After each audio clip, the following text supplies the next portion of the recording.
অ্যাজিওস্পার্মিয়া অর্থাৎ শুক্রাণু শূন্য বা শুক্রাণু নেই, জিরো। আপনি কি বাবা হতে পারবেন? আলামিন, বয়স 26, লাকসাম মনোহরগঞ্জ থেকে। দেখুন, আপনি কিছু রিপোর্ট পাঠিয়েছেন। আপনার টেস্টোস্টেরন লেভেল অনেক কম, প্রোল্যাক্টিন লেভেল অনেক বেশি, FT4 নর্মাল রয়েছে।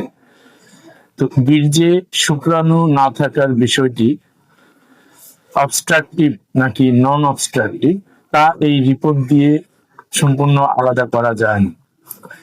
নালীতে ব্লকেজ কনজেনিটাল বা জন্মগত ত্রুটিও হতে পারে, অথবা পরবর্তীতে কোনো ইনফেকশন বা আঘাতের কারণেও হতে পারে। তো সুতরাং আপনি প্রথমে কিছু ওষুধ খেয়ে দেখুন, তারপরে আপনি আবার না হয় কিছু টেস্ট করে আমাদেরকে জানাবেন। ধন্যবাদ।